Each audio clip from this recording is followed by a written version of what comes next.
everybody, and welcome back to VuDivulged. I'm Anthony Bulkowski, the General Manager, and today we have a special treat for you guys.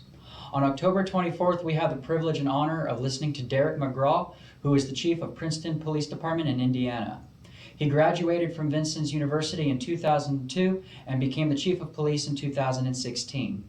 During his presentation, he will describe his steps he took in becoming Chief of Police, as well as providing his unique perspective on how he believes that police should protect, serve, and be part of their community. I hope you enjoy his presentation. There's so much funny that she just said right there. Number one, distinguished. That's hilarious. So I'm far from distinguished. I am a VU alum. I stand here in my police uniform in a Homeland Security class with my automotive technology degree from Vincennes University. So yes, I parked in that parking lot and I went and worked on cars for 2 years and got an associate's degree in automotive technology. Long story behind that, funny story. But it is what it is. So I am honored to come, especially when a federal agent asks you to come attend and speak in his class. There's not much I'm going to be able to talk about that he can't already tell you.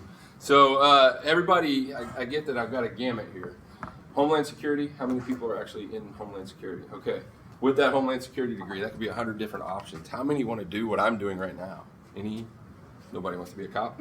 Nobody wants to be a cop. We got smart kids at VU. John Hildebrand is one of my main guys back there. I love him to death. I'm sure you guys know your Vincennes chief. So basically I'm going to talk to you today about this, but there's probably gamuts that you want to go to that could be elsewhere. It could be state, it could be federal. Who wouldn't want to work for the alphabet? You know, I mean, they're a great job and you get to go all over the country and the world. Did anybody catch the joke there? Yeah, sorry, I had to do it, man. All right, so my why. Why? Everybody has a why. Why are you here today? Why am I here today? Why do I look like a clown in this outfit? I hate this uniform, just so you know. Class A uniform is the worst uniform in the world for me. One of the first things I did as chief was eliminate the state trooper look that we had. And this is a lot more comfortable, but it still sucks. I told my guys if they were to work on a daily basis, I will suspend them because it's not tactical at all. We can get into that later. What's my why? Mine's easy. A lot of people have a different why. This cop really influenced my life, or I went through a really bad time. Those are the best whys in the world, man. My dad was a cop for 40 years. That's my why. It's the only why. It's the only thing I've known. I grew up enamored by my father's job and the profession that he did. We had totally different careers. He worked 40 years at the Princeton Police Department. That's the only thing that matches mine and his career. I went to the Princeton Police Department too. Those are the only two things that overlap. My sister's right there, so she could tell you me and my dad are about polar opposite. There's nothing about us that's the same other than we are cops. That is it. You really couldn't find two different people. But he is my why, 100%. I went as a kid, I think I came out of the womb wearing a plastic holster and a fake badge, man. I'm telling you, I wanted to be a cop. I remember my dad worked the shittiest shifts all the time. We would go out, my sister would want to go to dinner with my mom, and she's like, we can't go in because your brother looks like an idiot. I had some fake holster on and some Fisher-Price badge and some fake handcuffs, and I was going to go protect Princeton at 4 years old. So there's never been a doubt in my mind on why I wanted to be a cop. Why did I go to automotive technology school? Because my mom absolutely hates the idea of cops, right? We have the highest divorce rate in any profession in the world, right? I think we're upwards of 80% last time I looked. My mom and dad are very happily married. I don't know happy, but they're never had an issue. So sleepless nights of my dad out in the field. Why she definitely didn't want her baby boy, you know, her favorite child, to get killed in the line of duty. So she pushed me hard in another direction. So that's how I ended up in automotive. I had an uncle who was working on cars. Turned 21. I put my application in. Showed her. So here we are. So where does it start? You know, there's a little dossier right there. Yeah, I went to VU. 04159, that's my academy graduation class. I was 22 years old. I was the third youngest out of 140 people, so it was really cool. I was barely old enough to drink, didn't know what it was. They took us to FOP and we had a good time. I don't remember that next day's class, but started my career as a patrolman, just like every other person does. I did patrol for 3.5 years. I was very fortunate in the world of law enforcement and state level in Indiana. You have to get at least 3 years on before you can advance in a certain area. Mine was training and instruction. So when I had my 3 years, I became an instructor. It's a generalist course. You have to generalize to be an instructor first. It's like getting your basic level 100s out of the way in college, and then you start to specialize. So at 3 years, I become an instructor at a very small department. Okay, Princeton's only got 17 officers.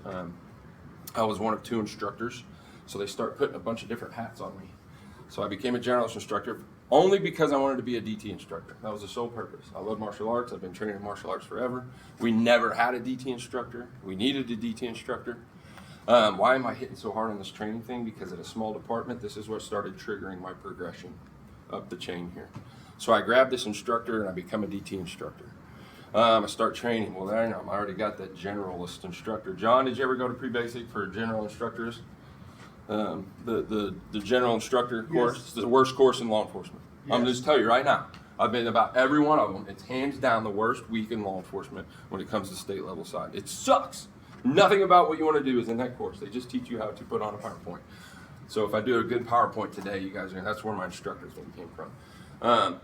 So once you get that triggered though, then you can start specializing. So once they find somebody that is dumb enough to say yes to that instructor course, I start specializing. I get my DTs out of the way. Oh, hey, Derek, we need a taser instructor now. So I go become a taser instructor. Hey, active shooters is becoming a thing. We need an active shooter instructor. I go get an active shooter instructor.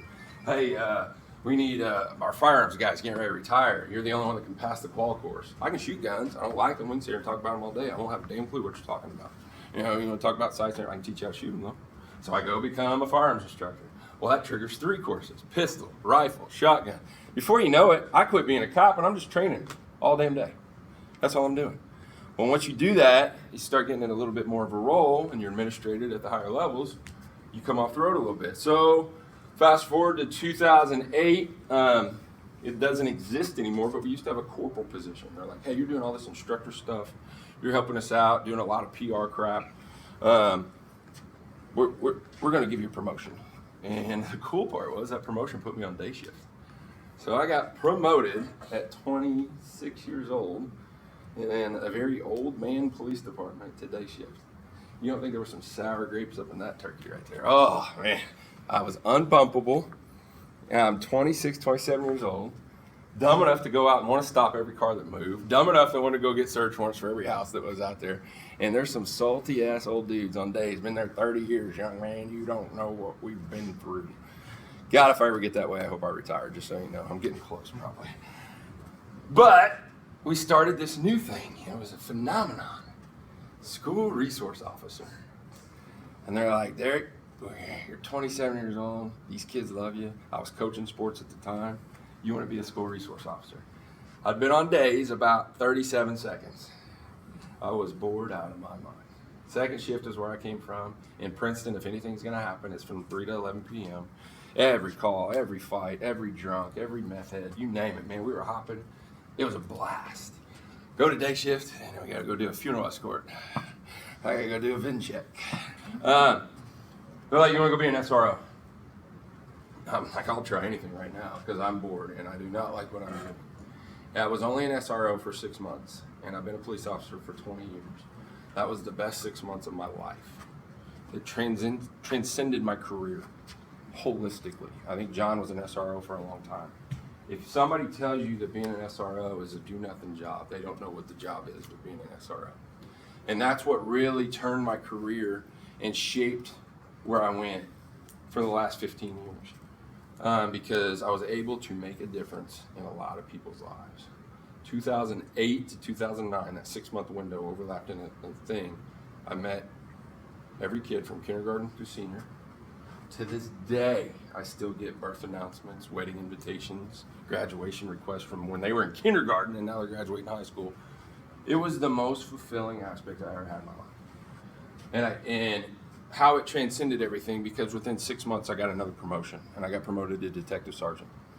And that started because I had this collaboration with the youth in our community.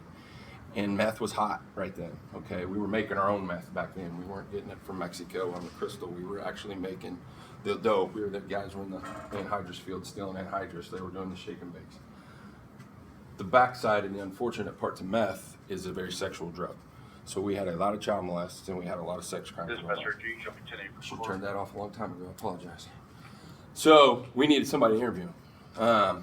27, 28 years old.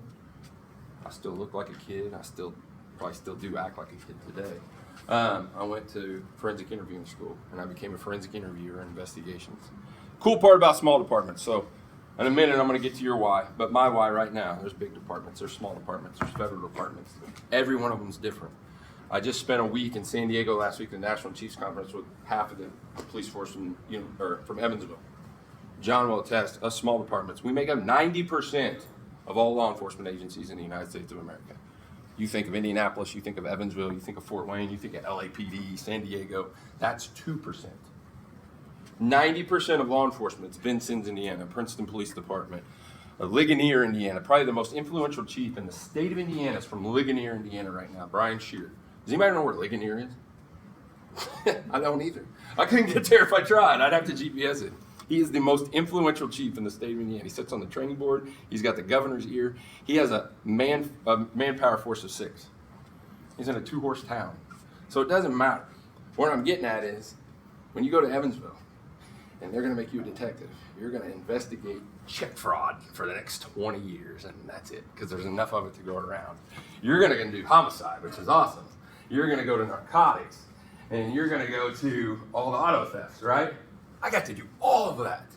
I've gotten confessions from murderers.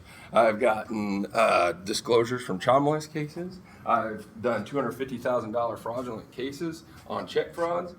And yeah, I've investigated the missing cat that the neighbor stole. But it's the whole thing. Like, small agencies get to wear a lot of hats.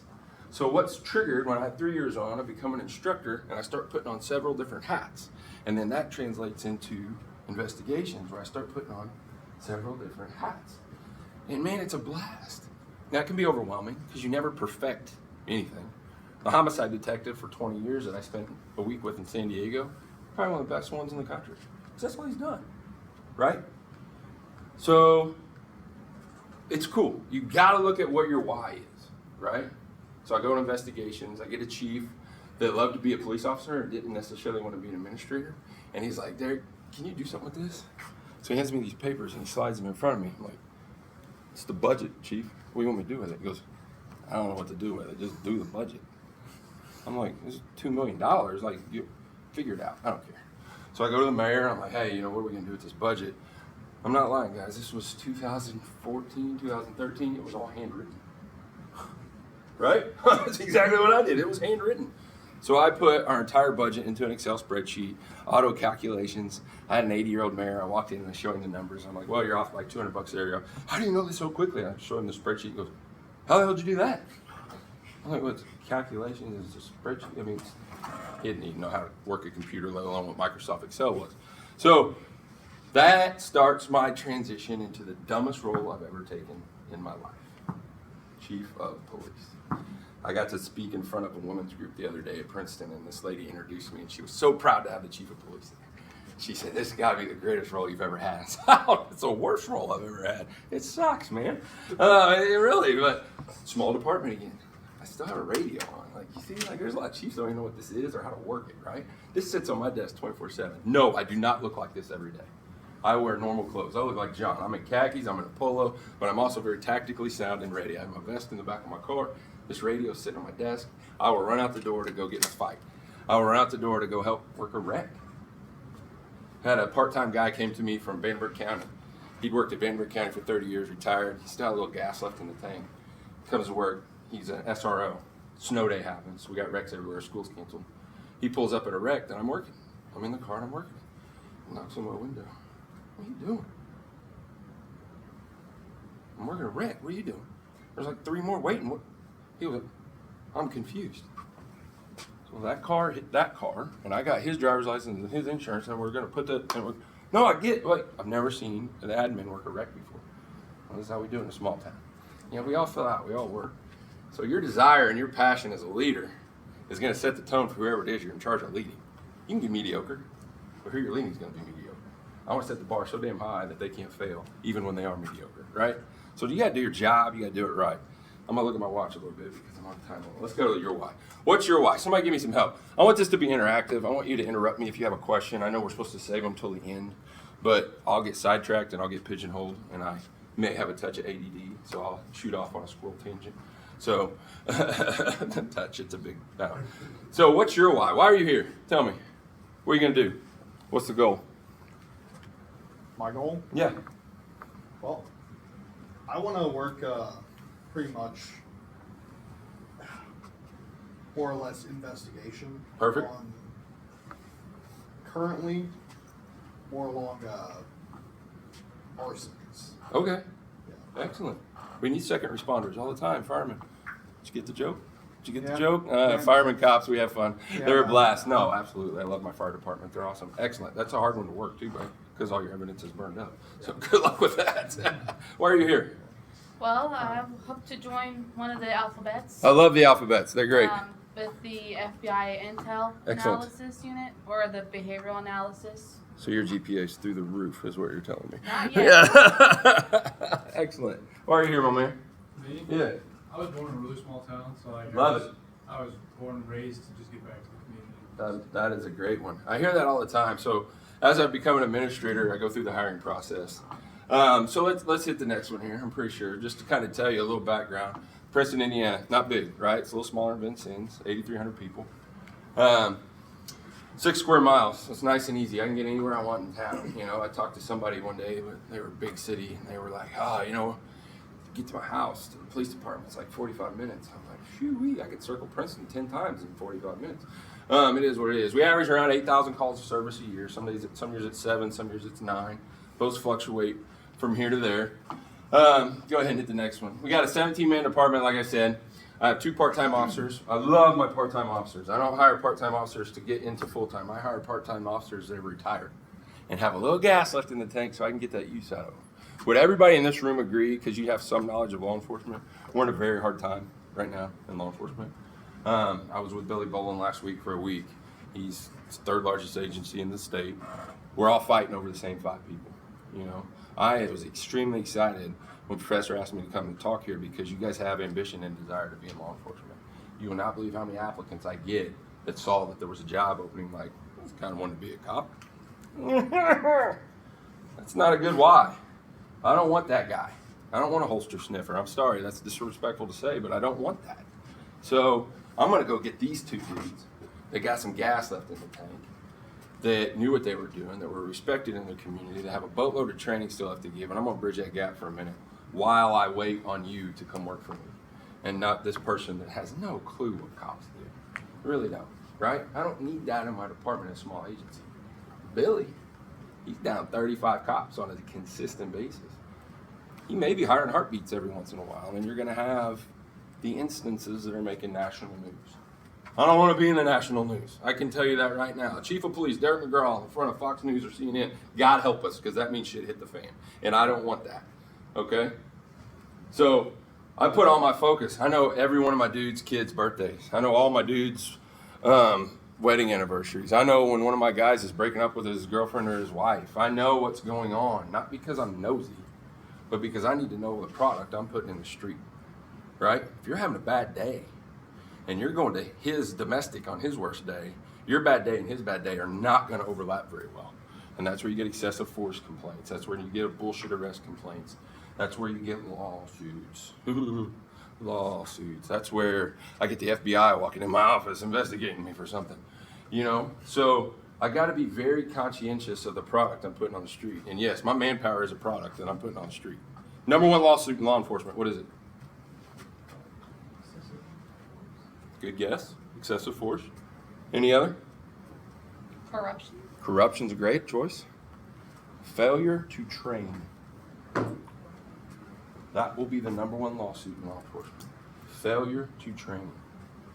So what does that mean? That means in 2016, when I took over the Princeton Police Department and I had a $3,000 line item for training, that gets me like 2 classes. This year, successfully, I've spent to date $35,000 in training. And that doesn't include the in-house training that I do with my certified instructors that we do for free. I'm sending cops here, there, and everywhere to get training. It's a reward. You get a week off of work, you get to go stay in a hotel, and you get to train in something you specialize in. Had to hand the department credit card off to a guy last night. He's on his way to St. Louis as we speak, going through a desert snow class for 4 days. He's one of my heavy hitters on 3rd shift. He loves dope, and he's going to go figure out how to get more dope. He doesn't love to do dope. Don't laugh like that. He loves to arrest dope, and he loves to work in addiction, so I'm going to teach him how to be better in addiction. I have 1 rule when you come to me for training. Do not ask me for something you haven't done since Moby was a minnow. Does that make sense? John comes over here. He hasn't made a drug arrest since 2004, and he wants to go to the DEA school. No, John, it's not going to happen. Prove to me you're doing it. I had one of my guys that is, quite frankly, not one of my most energetic individuals. He came to me for a cell phone extraction school. Number one, we don't even do that shit. We have a lab at the state police post. They handle all that. I'm like, dude, you just want to get off work for 4 days and go stay in a hotel. No, it's not going to happen. But once I started feeding them that, then they started seeing it. I'm like, hell, he's rewarding us for training. But also, flip to the admin side, failure to train is the #1 lawsuit in law enforcement. They're going to say, you screwed up royally, okay? You had a bad day and you made a mistake. And John's your chief. It's not just you on the lawsuit. He's going to be on the lawsuit too for failure to train you correctly. So I'm also covering my posterior when I train these people properly. But it also circulates into morale. They're happier to come to work and do their job. It also circulates into a better product that I'm putting on the street for my law enforcement and my community, right? So that we can have good faith in our law enforcement. I'm climbing the ladder towards accreditation as we speak. Last thing I want to do that I want to stamp my hat on in Princeton Police Department is to become accredited. It's going to take a lot of hard work. People are accredited in Evansville. People are accredited in Indianapolis. People are accredited because you know what? They have a bunch of people who just sit around and accreditate, whatever that means. Billy Bolin gave me the best compliment ever about 2 years ago. He was sitting in my office. We were getting ready to go to a lunch or something. And I was like, hey, I got a couple things I got to knock out here real quick, hang out real quick. And I did, 5, 6, 10 things. I don't know. I got up and get ready. And he sits in my car. He goes, dude, I couldn't do your job.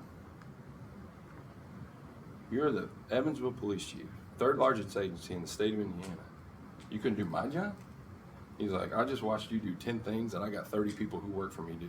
There's no way. He doesn't do his budget. He doesn't do payroll. He doesn't understand when a body cam breaks, that's on me.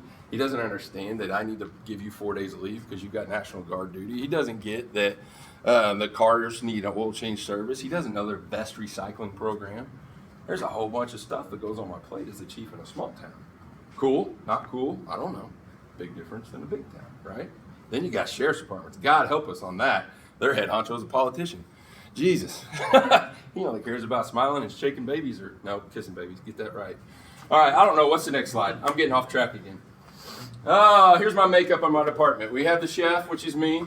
I have an assistant chief, which is also a captain by rank, okay? He's appointed assistant chief. He holds the rank title of captain. It is non-merited. He is also a detective, okay? Multiple hats. He's the assistant chief. He helps me with a lot of admin stuff, but he still investigates. I was going to bring him today. He's a great guy. Him and John go way back. He's hilarious. He's in a sexual assault case trial as we speak, which I have to get back for when we get done. I have a lieutenant who's in charge of all my road patrol. Anything that touches the road, which is 90% of my department, I have a lieutenant that's in charge of that.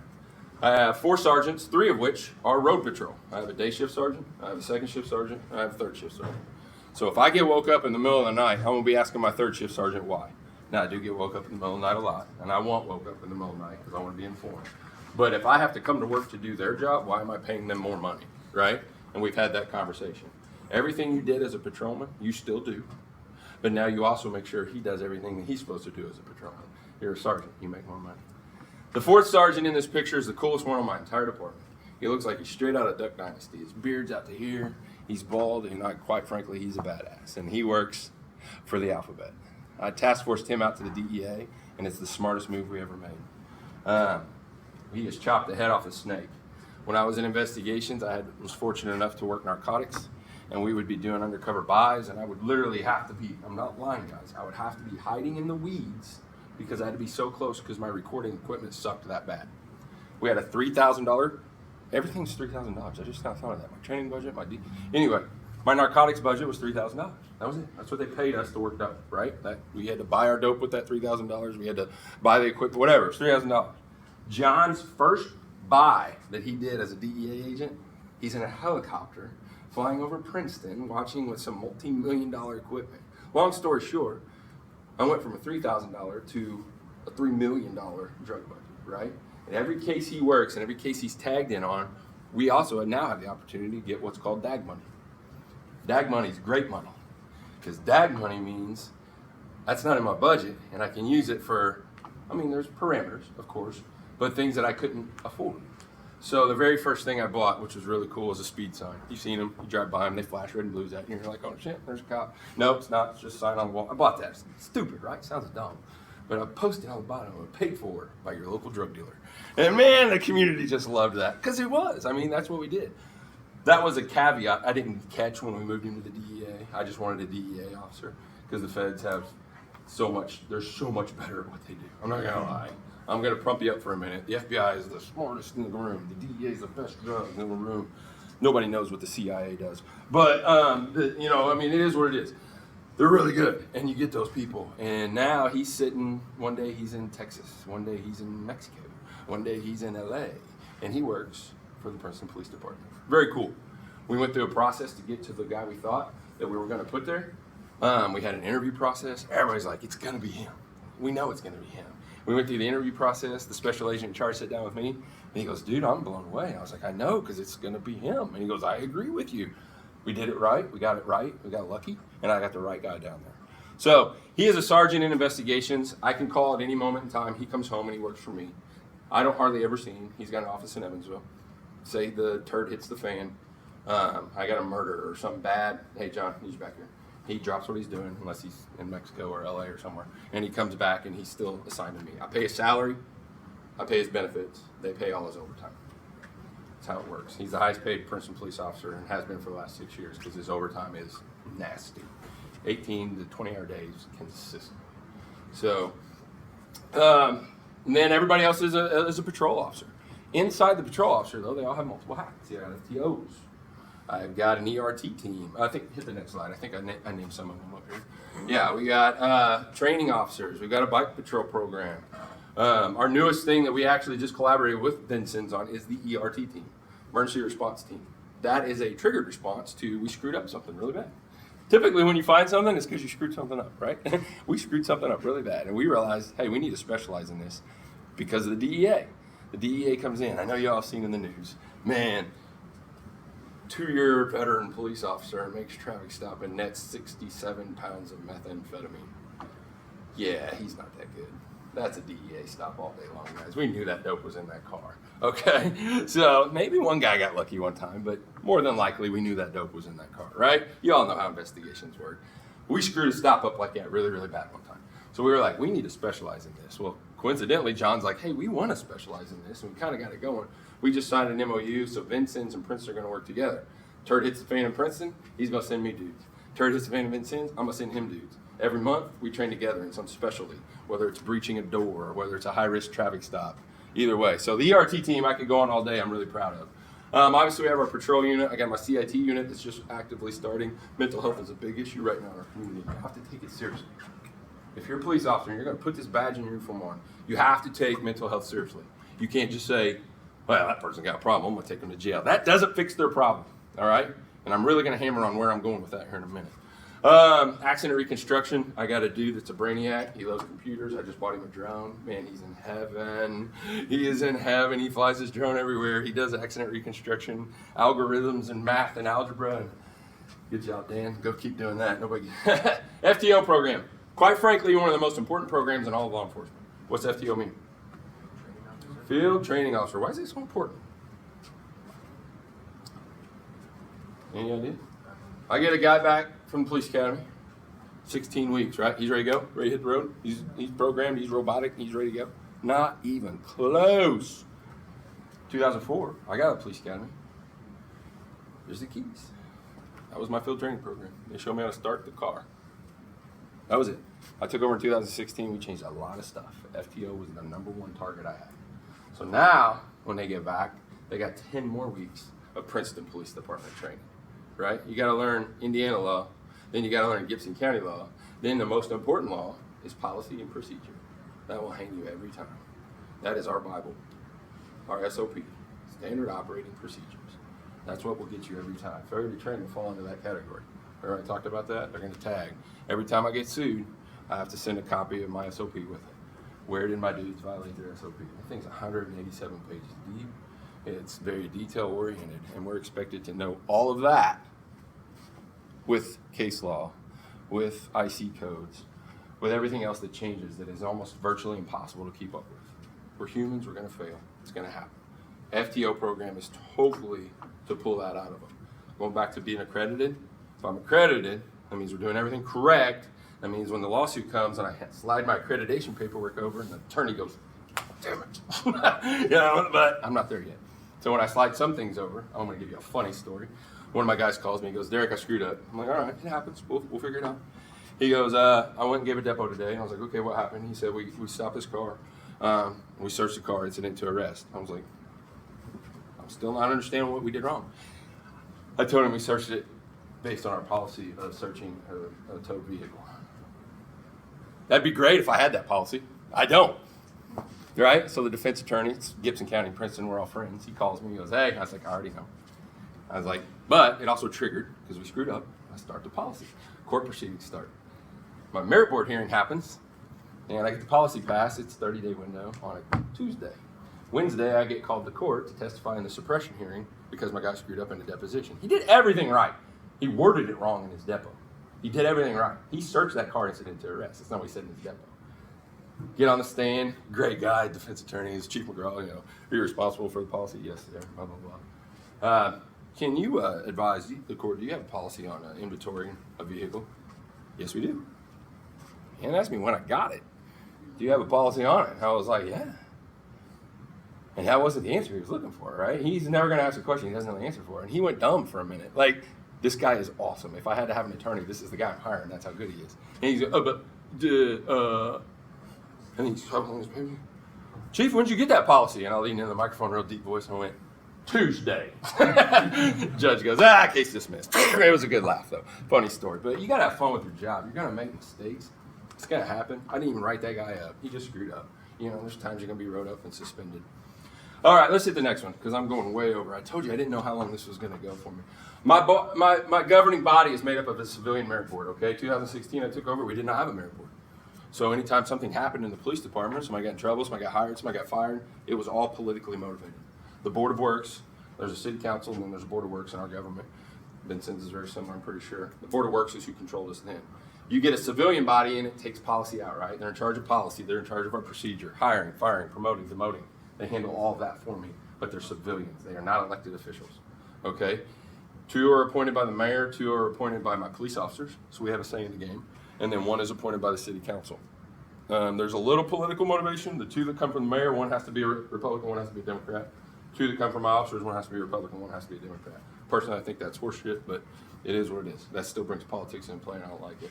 But they are not elected officials. So their decisions are based solely on, hopefully, what's in the best interest of the department and what's in the best interest of the community. So when we go to hire somebody, I don't constantly, nepotism's a thing now, they passed that law, but when we go to hire somebody, I don't have the mayor's cousin, brother, second cousins, daughter's best friend, and boyfriend sitting working for me at my department. Does that make sense?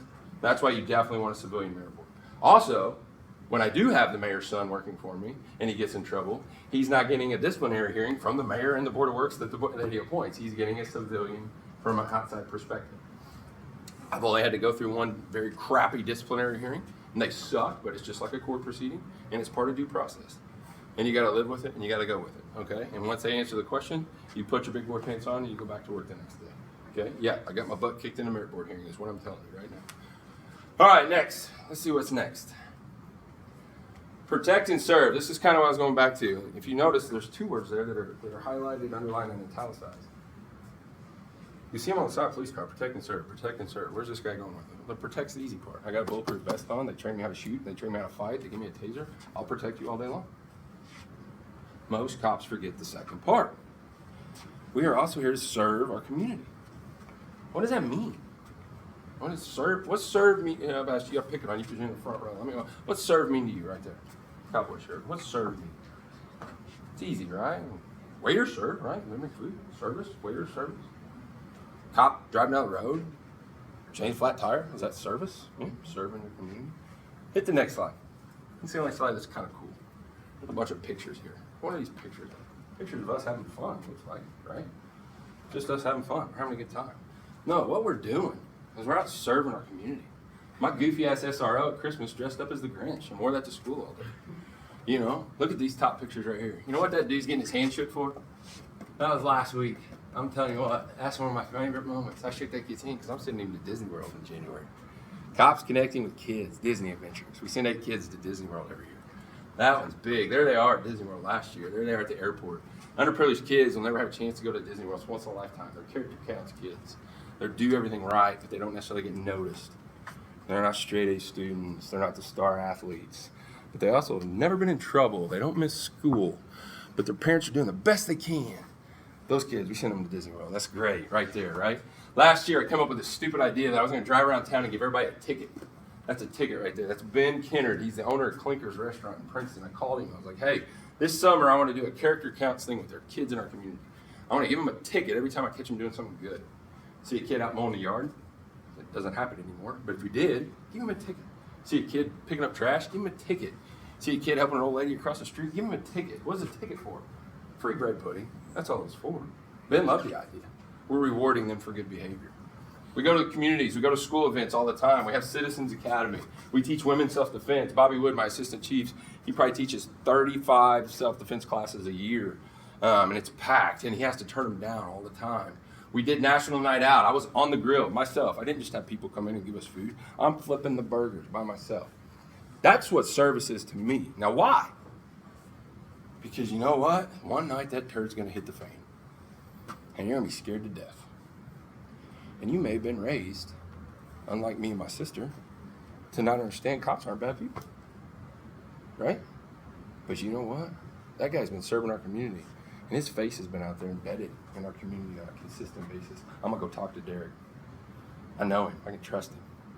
But if we're robots, and we put on our campaign hats, and we walk out there with our nightsticks, and you never see us unless I make a traffic stop on you because you were doing 8 miles an hour over the speed limit, you have a very bad disposition of me. You're not going to want to talk to me. You're not going to want to tell me the truth.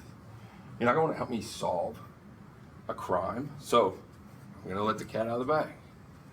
When we leave the police academy, they do not implant us with ESP. We don't know everything. It's a fact.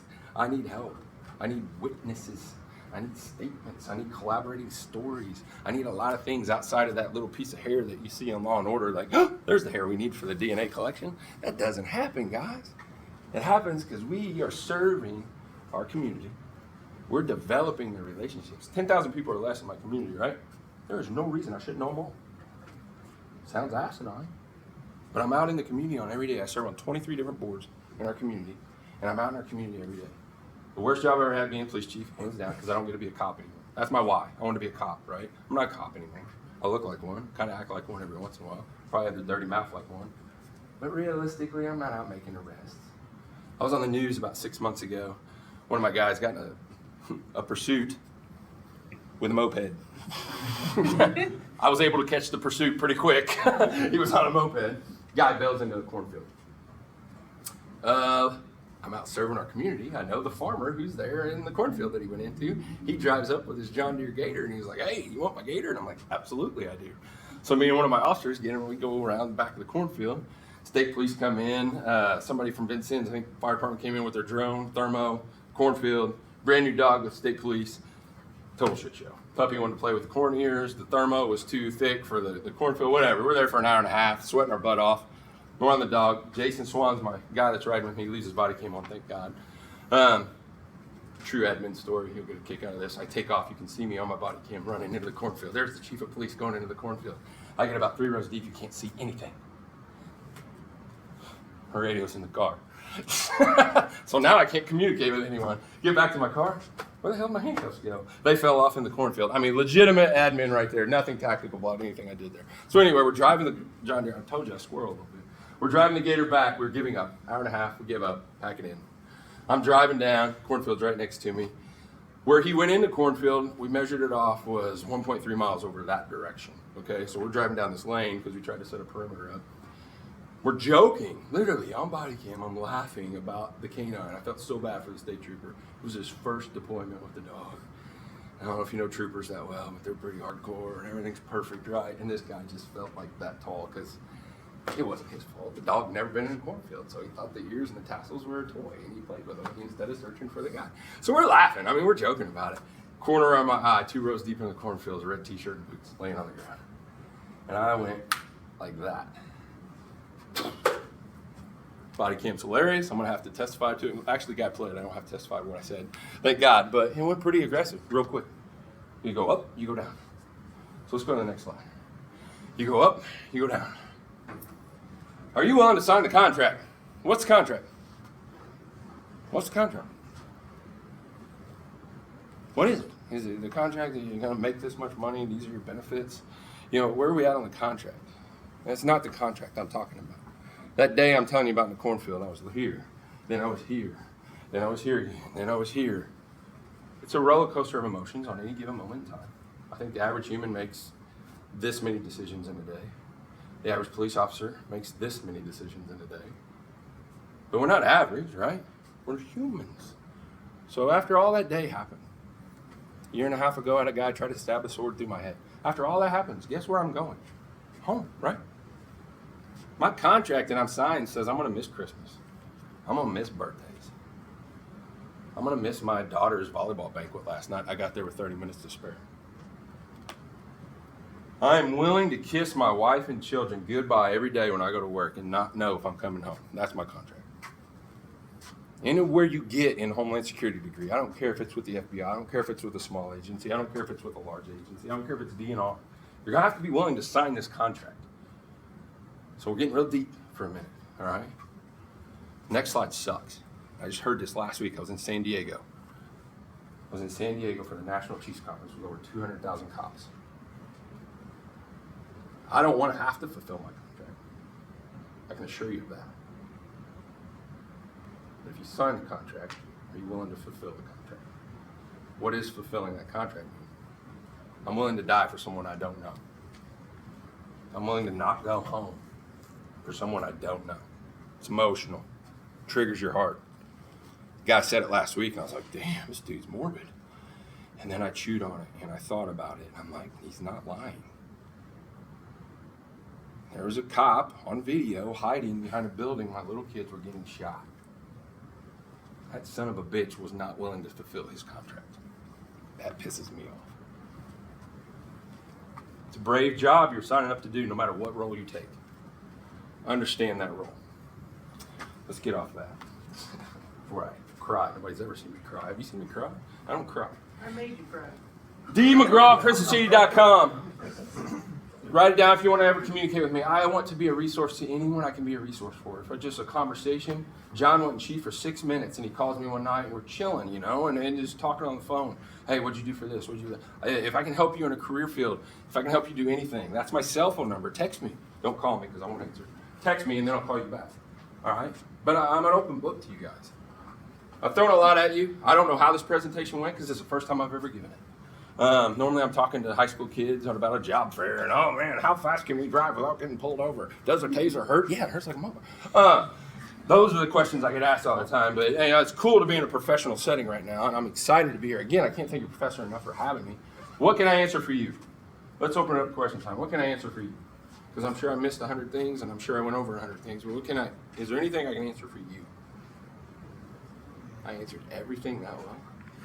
That's how good I was.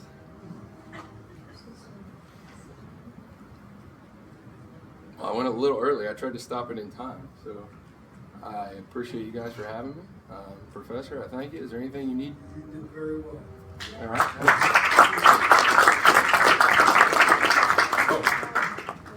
Oh, I can. On behalf of Ada Sigma Iota and the Homeland Program, we would like to present this award to you Awesome. for coming and speaking to us, so thank you very much, and Says- we really appreciate it. It says distinguished. You see that, John? Distinguished. Thank you very much. Thank you, guys. I appreciate it.